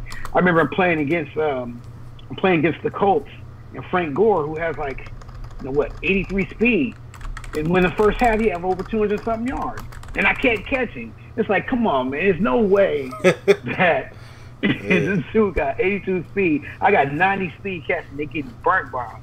That's just the way that they trying to keep you interested, because I think that they want people to be able to still have some type of competition when you're playing in the game. But that's not the way you go about it. I think that you need to be able, that they need to have a development. It's kind of like how the show and NBA 2K does. Their harder levels is because you have to be on point to play that level. And once you get on point, once your game gets on point, it becomes challenging. It's like, for example, MLB The Show, you're not going to win 162 games straight on any game level, because that's just how they got it. The competition on there is a lot better, and that's something that I think that they do need to work on, is bring the game, the AI, more into tracking down data on how a person plays, and making it and adapting to it, to how the individual plays, by looking at the stats, how many times they run it on one side of the field to compare how many times they run on the other side, how many times they pass it on this particular down, et cetera, et cetera. Instead of just overmatching it with attribute or boosting your attributes up. Yeah, and I saw a guy in the chat asked, he said, what do you mean pick the plays? And please don't tell me it's like Tecmo, but I think basically. Yeah. Oh man. It's pretty much like that, It's like exactly like pick the right play Tecmo Bowl. Your play was crashed, but once you audible it, I put it to you this way: try it one time. I'm saying this to that guy who posted that question, and see what happens when you audible the play. All right, we got a live question right here, man. T. Coop says, can we ask one of the ex-devs, I don't like to say ex, I like to say former. One of the former devs, why retired players are no longer available for us outside of MUT. Seems like they can sell them in MUT mode. We are talking, just in case you didn't know, T. Coop, Brett here, who's on the show with us, is a former EA dev who worked on Madden. So he might be able to answer that, but I think he might have already been gone when MUT came into the fold. As far as I do remember when they got rid of the all historical teams, and one of the devs asked that question in the database, whether or not, why can't we have retired players? And it's just basically, it's a licensing fee. They used to have a licensing for retired players, but it just became too difficult to deal with that, so that's why they can't have it like that. It's unfortunate, but it's it's kind of like the same ordeal where how we don't have Belichick in the game no more. So yeah, that's what I we figured. might have lost Smitty. Yeah, we might have lost him. Let me see. He'll probably text me if he needs to get back on. Oh man, what else? I'm trying to think. I know I had some more questions. Let me see. What are your thoughts, man? As far as, I mean, we all could talk for days about the things that we want to be there that's not still there.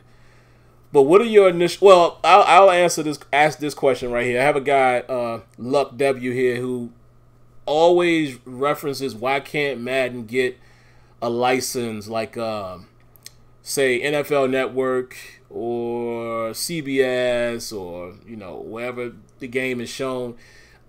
Can you answer that? Like, do you know? I don't know if that was even the talk back then, because I remember, I could be off with the years, but I remember one of the Maddens when John and Matt was still commentating. I remember seeing a Fox logo in game. They sure did. That was a licensing agreement that they had to have, considering that Madden was still doing the telecast on Fox, that they had to use Fox. That was before they got the ESPN license. And the NFL wasn't just exclusively with EA, it was with everybody so they could use it. But once they became exclusive with just the NFL, they were no longer able to use nobody but maybe ESPN, and that's it. I wrote that as a suggestion. One of my suggestions I wrote was I wish that we can use multiple different broadcasts. The Madden would be on the main game of the week, but the I hate to put them on the spot, but the Cleveland Browns versus Cincinnati should get the lower tier broadcast booth or whatever. But they said that was just too time consuming, and I can understand that. Yeah. But the funny thing about it is, if you look at NBA 2K, they do have two different types of broadcasts. They do. They got multiple. Yeah. They got multiple. What sometimes I wish EA would understand is that those little things make a difference. Just those little things make a difference from time to time. And I just wish that they would just give it a chance to try to do something different. Yeah, man. And I want to come back to that, but I wanted to say something really quick so I don't forget it. Koyo78, hopefully I'm saying that correctly. He just confirmed what I just said, guys. He was having a conversation with me about FIFA, and he said, yeah, you're right. It's not a pure sim. So I guess my point is, we all acknowledge that there's plenty of things we want to see Madden still do. Nobody's sitting here saying it's perfect. None of that. But it's just funny, man, when you look around the genres, there's always people who are pros in that sport or hardcore gamers that will say, nah. Look, NHL, perfect example. If you look at the article they put out, me and Smitty was enjoying what they were saying about, what they're doing in franchise. But on Operation Sports, it was a whole bunch of people. As a matter of fact, I made a video saying, when I was saying, why can't they all, do the same thing? Just have one franchise and all of the games share that technique, and then everybody just makes it tailored to their own respective sport. But if you look at the article on Operation Sports, tons of people in there was killing that whole scouting thing. Like, man, we've been asking for this. This still don't work. That don't work. Maybe if you would have fixed this, then this would be a great idea. But now it's trash because this doesn't work. I was like, wow, I wouldn't know that. I'm not an NHL guy. You see what I'm saying? But back to what you said about commentary, man. I think they made a good move with, going with Brandon and Charles, with them, being in Orlando. So I've always chalked that up to a money thing. I mean, and time. I guess it would be tough to get, Troy and Joe, get all of those good commentators that we like. Who, it's funny that I'm even saying this, but my favorite commentator right now, I said it last year, is Tony Romo. I love the way he called. Yes, love it, man. I just love that insight, man. My man is calling the game, and he's saying, "Oh, he's coming out in this. Yeah. Ben is about to go here because they already got so and so on AB." I'm like, how he knows the plays, knows everything, and it happens exactly how he says it.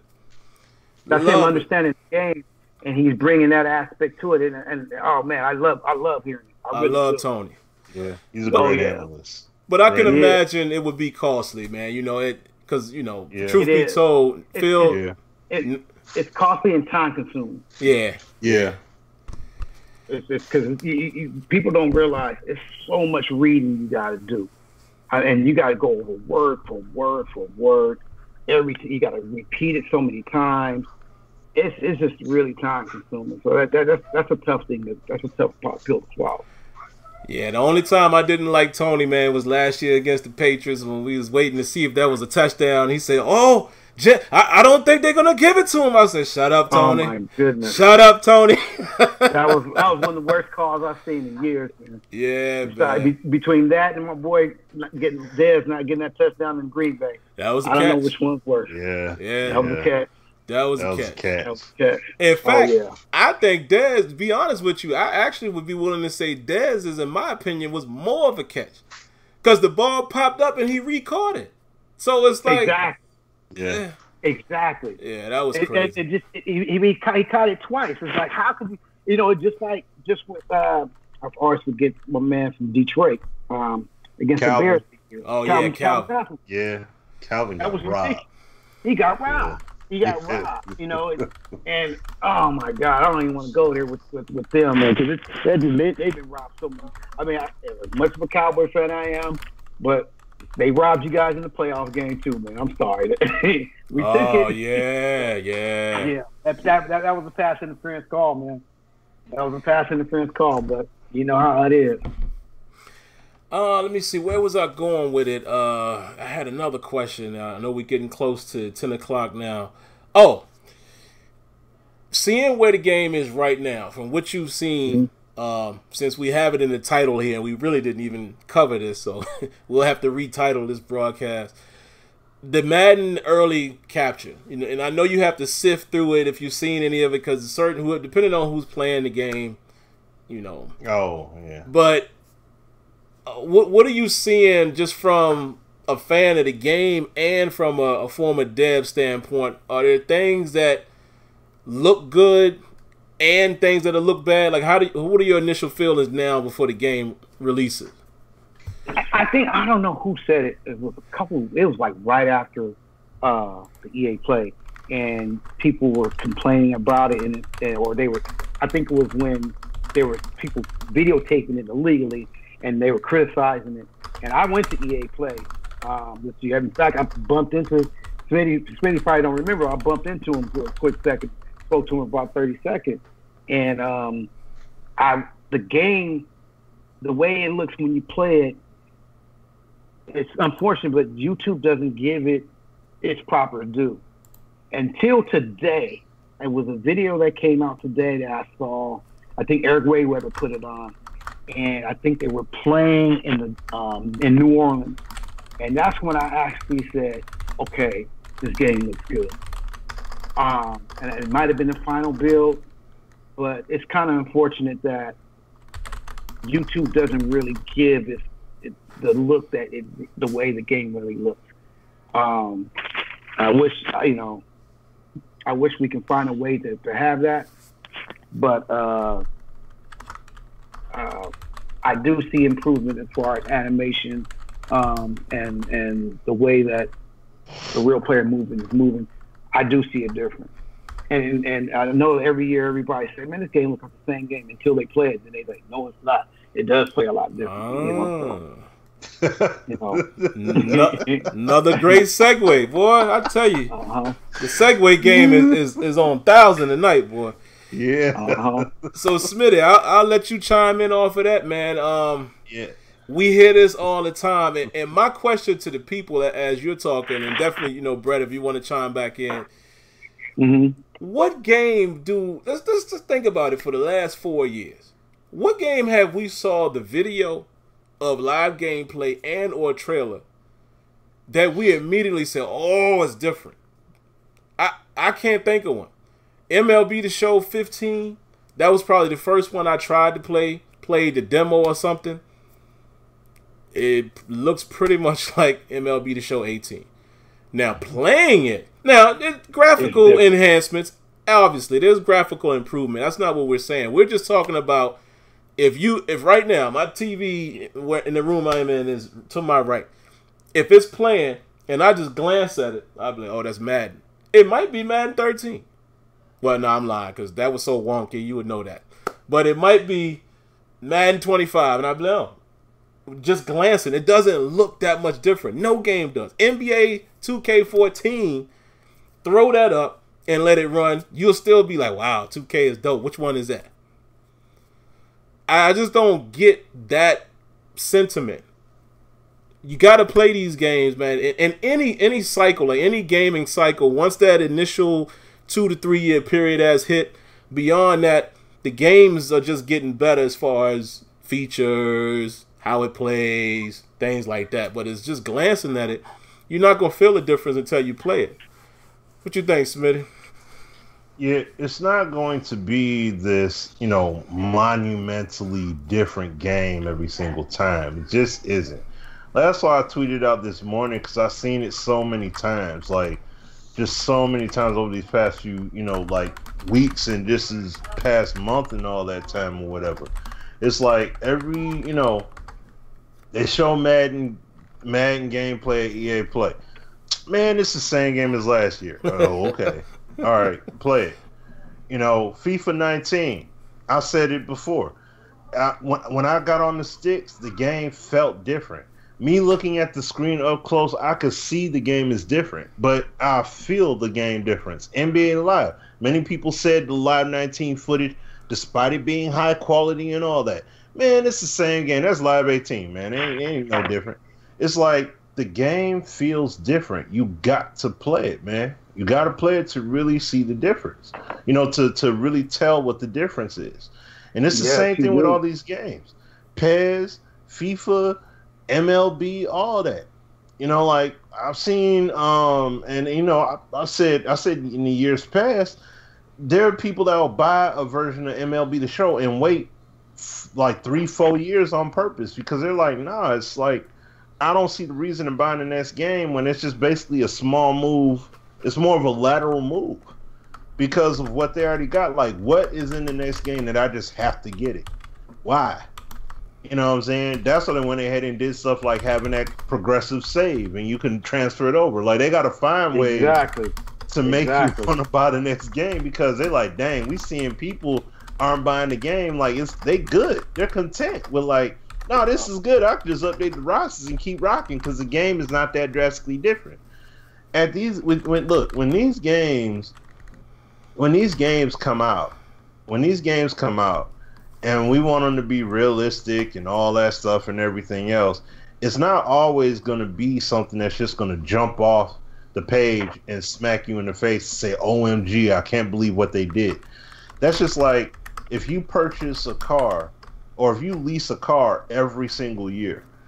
There's going to be certain years within, like, even in a 10-year span, there's going to be certain years where it's like, ooh, they really stepped it up this year. But then after that, it's going to be the same. It's going to be small. What's the difference between this 2018 model car and this 2019 model? To you, it ain't going to matter none until you actually sit in the car. Okay, the seat feels a little bit different. All right, the steering wheel, okay. Oh, the nav system do a little bit. Okay, now start driving it. Oh, okay, all right, yeah, this feels different now. Okay, I like this upgrade. Now you ain't frowning. But if you just look at it and you see it pull up, you're like, man, it's the same. I already got that car. Well, I need to get another one for it. It's the same thing when it comes to these games. They're always going to look like they're the same game. People said that 2K19 footage is the exact. Man, it's the same. That's 2K18.2. Oh, okay. Well, then let me get on the sticks. Let me get on the sticks, and I'm going to go ahead and have some fun on it and see what the game does. And when I see those subtle differences and things like that, I'll be able to tell, like, yo, okay, this is a completely different game here. But it's not going to be because of what you see face value. It's going to be from you actually getting the hands-on time. Brett definitely can attest to that from his time at EA Play playing the game. We know that the game is different. There's no question about that. Without a doubt. Just the running alone. Yeah, exactly. So you gotta play the game firsthand and see if it's worth your time. He said, like Wody Mack is saying, like he said that just doesn't justify a new purchase. That's exactly what I've said since 2012, first coming back, excuse me, from the studio. Rent the game, trial the game, GameStop rental style, whatever, Redbox, GameFly, all that. Do what you got to do, play the game, make sure that the game is up to you, up to your standard. And if it has you happy, if you're happy with it, cool, go ahead and rock with it. If it's not on point, drop it off. Drop it off to the side, don't even mess with it. Move on to the game that does satisfy you. But more than likely, that game you play is going to be very close to the previous year installment. So, I'll throw it to you, sir. Yeah, I mean, for the record, and obviously, judging by the conversation, this is not a knock. 2K look the same to me every year when the videos come out.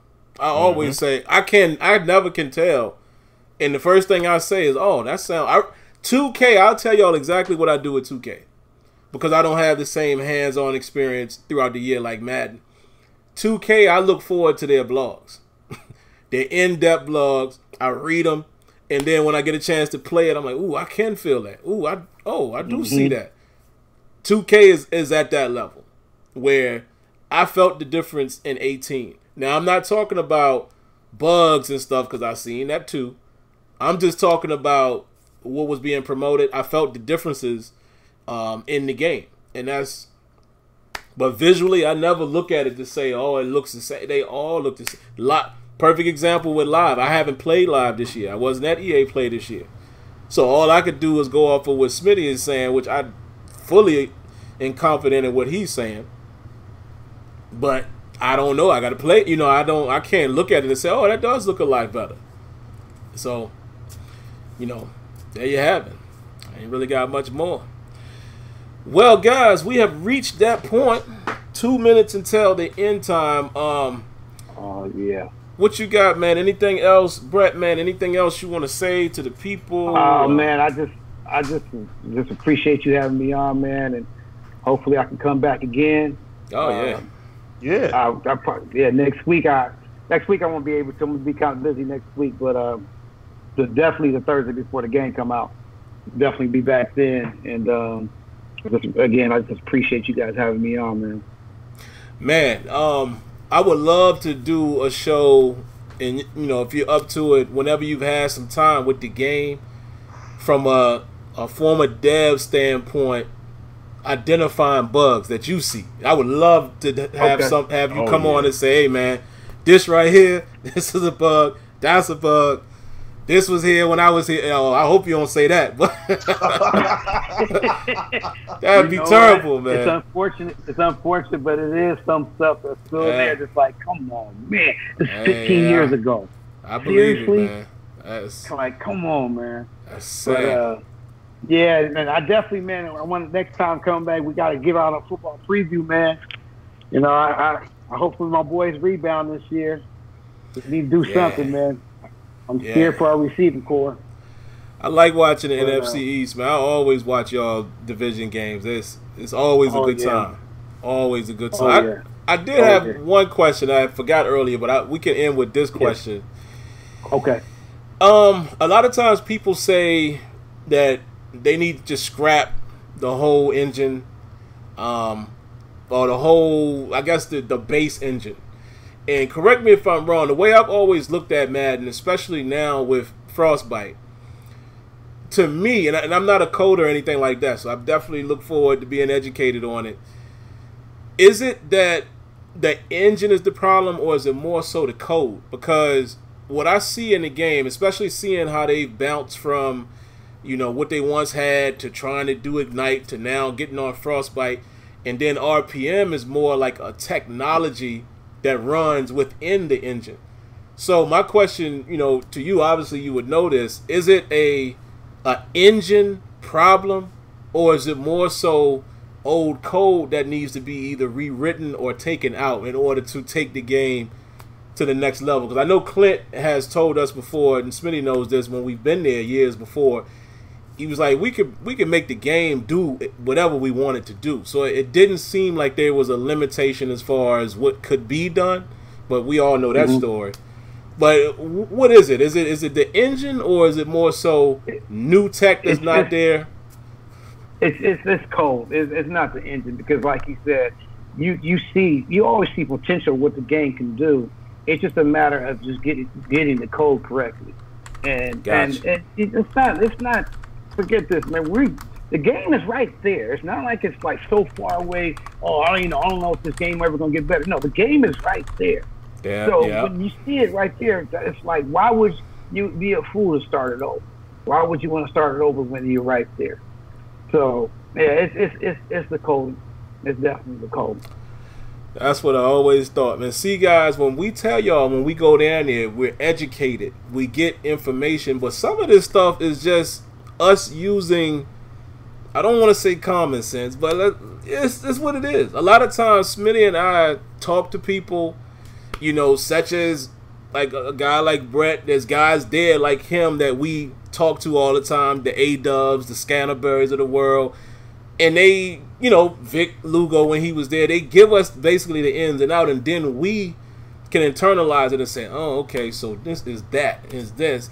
And that's why we always have said, it's not about the engine. Right? I'm glad that Brett was able to confirm that. It's more so coding and adding new technology that can run within the engine. And to my knowledge, that's why they did the whole Frostbite bit, is because they'll be able to pull more stuff into it and cross-share technologies within Frostbite, i.e. RPM. So, there you go. Well, folks, that's going to do it. We definitely want to thank our guests for coming through, man. I think this was one of the best podcasts I think that we've ever had. Good reception from you guys. We want to thank Rex for showing up and still being a part of this community. Like I said, he's always going to be a part of us, because we did this thing together. This new era or so of Madden, we kind of built that all together. So I was happy to be a part of that. Without Rex, it would probably be no us. So yeah, there you have it. So outside of that, man, like Kia always says, prayers to everybody's team. I hope nobody blows an ACL or has a season-ending injury. I hate football like that. I want to see guys at full strength. So hopefully, like you said, your Cowboys come out swinging. I love watching NFC East football when the Steelers are not playing. Smitty's teams and all of y'all's teams. I just hope nobody has a horrendous, ending career, or not career, but season-ending injury, which we know they're going to happen. But hopefully it's nobody major. So, all right, guys, that's going to do it, man. Same bat time, all right, man. Same bat channel next week. We'll catch y'all in. Until next time, y'all be good. Have a good weekend. All right? Peace. All right.